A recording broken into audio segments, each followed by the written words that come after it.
Tú eres justo, Señor, y recto en tus juicios. Justamente prescribes preceptos sumamente estables. Me consumo de celo porque mis enemigos olvidan tus palabras. Purísima es tu promesa y tu siervo la ama.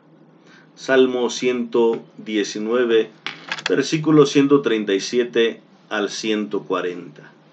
Día 21, mes de la Biblia. Tema: la interpretación. Interpretación de la Biblia. La Biblia es siempre viva. La Biblia es eficaz al ser palabra de Dios, palabra salvífica. No está condicionada solamente para un tiempo, sino que está precisamente dirigida para todos los pueblos, todos los tiempos. Y por lo tanto, debe ser leída, escuchada, comprendida y vivida en todas las épocas. Tiene que ser, por lo tanto, interpretada, actualizada, para que se comprenda en el día de hoy. Es la tarea de la interpretación o de la hermenéutica, establecer un puente entre el escritor y el lector para descubrir el significado del texto, tanto en el pasado a aquellos primeros lectores como en el presente a nosotros, los lectores de hoy.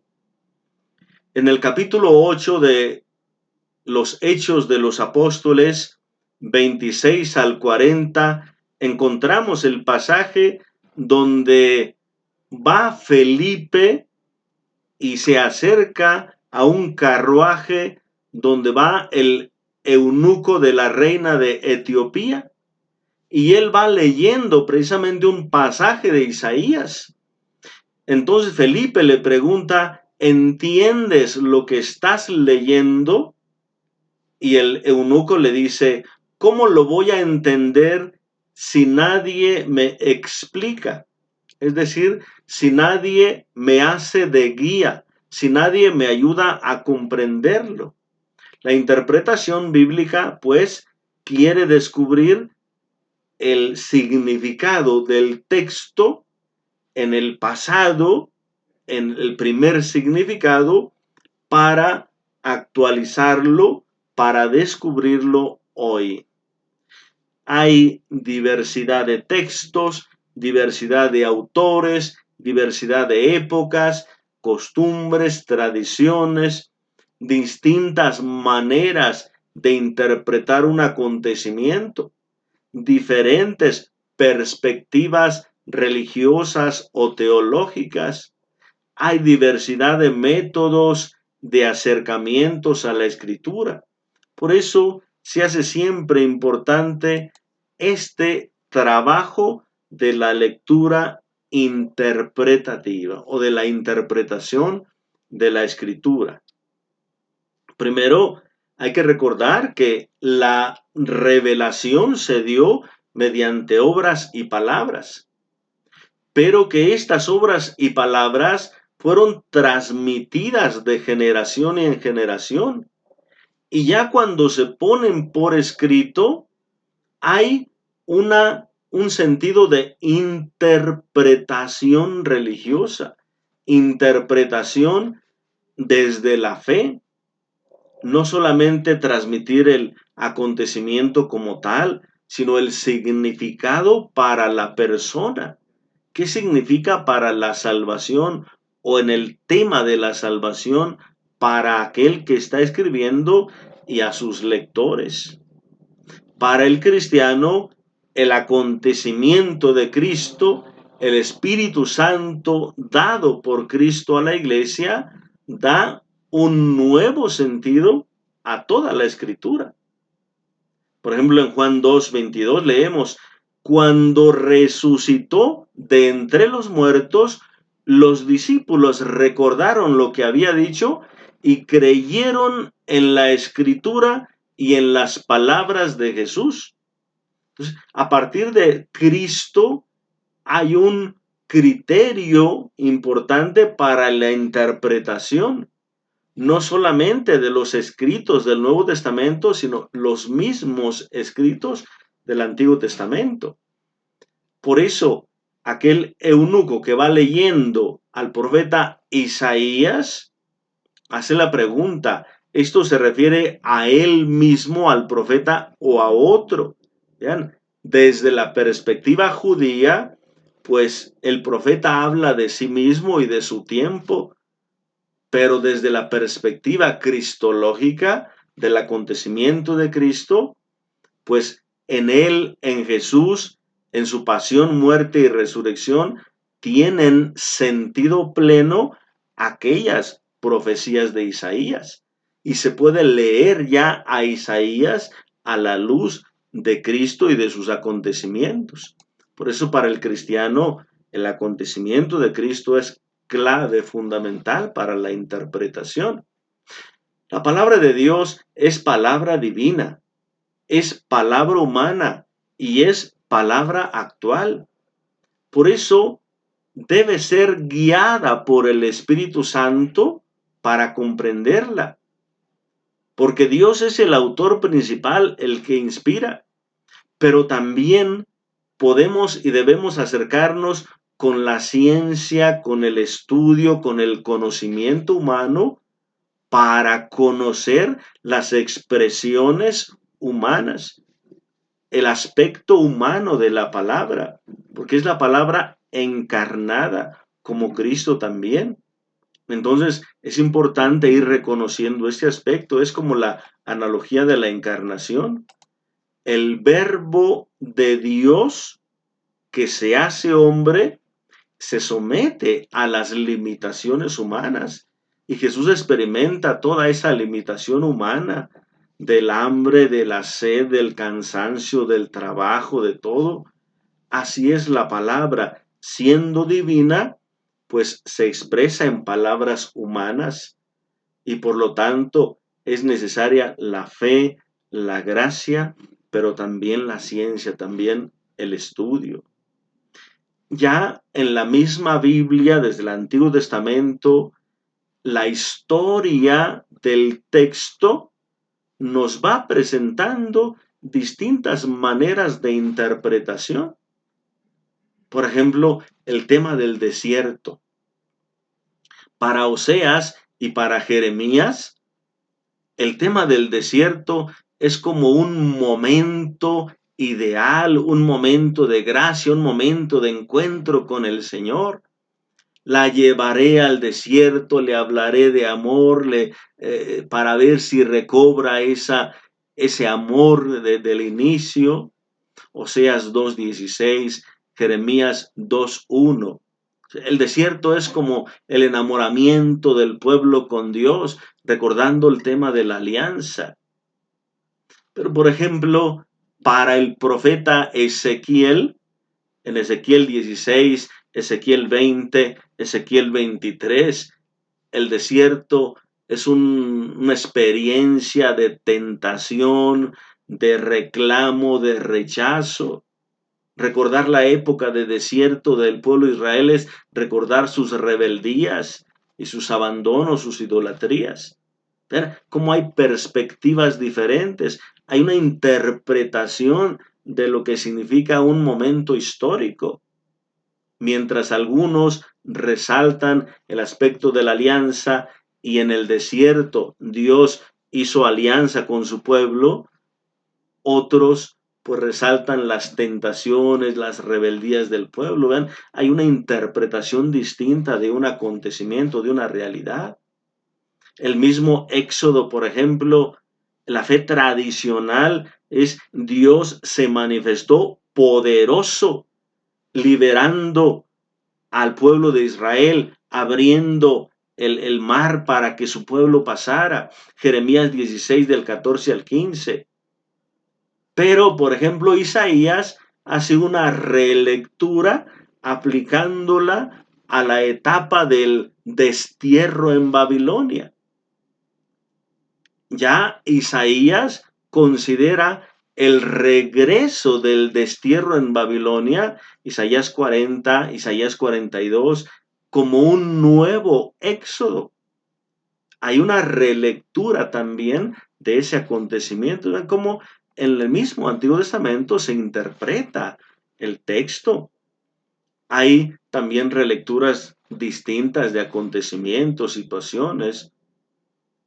Por ejemplo, en un tiempo posterior se actualiza un texto y se le hace una nueva aplicación. Por ejemplo, Amós 9, del 11 al 15. Toda la primera parte de Amós era dirigida al pueblo de Israel y antes del exilio. Pero ya cuando ha pasado el castigo, cuando ya ha pasado todo el desastre, pues viene otro texto para hablar de la restauración. Primero se había anunciado el castigo, ahora que ya se dio, se anuncia la restauración y hay una reinterpretación, ¿verdad? Ahí en Oseas.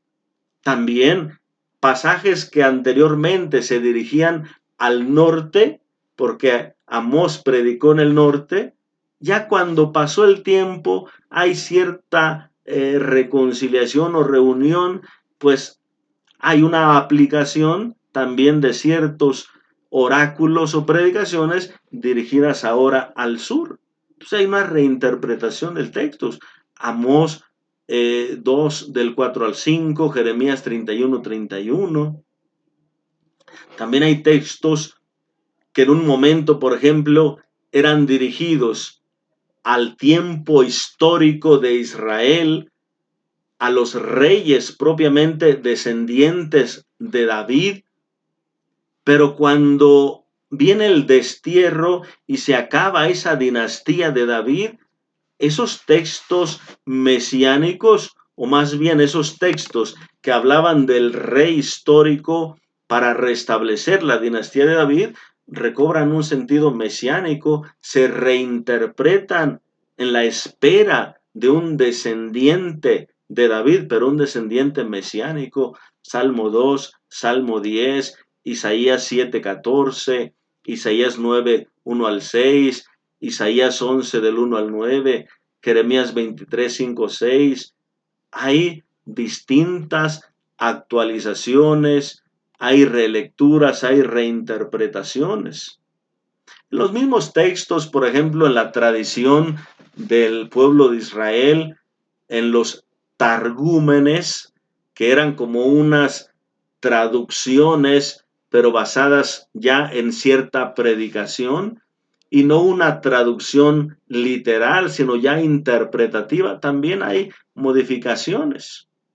Por ejemplo, un targum, un escrito sobre Génesis 3:15, vean, dice, yo pondré enemistad entre ti y la mujer, y entre la semilla de tu hijo y la semilla de sus hijos. El Señor hablándole a la serpiente.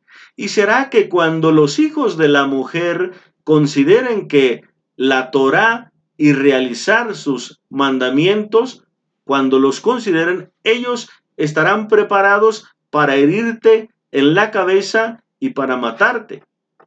Pero cuando los hijos de la mujer abandonen el mandamiento de la Torá y no realicen los mandamientos, estarán dispuestos a ser heridos en el talón y tú les podrás hacer daño. Sin embargo, habrá una medicina para los hijos de la mujer, pero para ti, serpiente, no habrá ninguna medicina. Pero para ellos no habrá un remedio para el talón hasta los días del Mesías. Vean cómo hay una reinterpretación también de los textos en traducciones, en los targúmenes y todo esto. La misma Biblia nos va presentando la necesidad de actualizar la palabra de Dios, de aquel mensaje dirigido a otras épocas, hacerlo presente posteriormente, actualizarlo. Por eso, también el mismo Cristo hace una actualización, interpretación de la Biblia. Él con su autoridad reinterpreta la escritura, reinterpreta las escrituras. Mateo 5, 21 al 48. Se dijo a sus antepasados, pero yo les digo. Ahí tenemos una reinterpretación que hace Jesús buscando lo esencial, lo profundo, la plenitud. En su propia persona llega la plenitud de la escritura. Lucas 4, 21, Lucas 24, 25 al 27.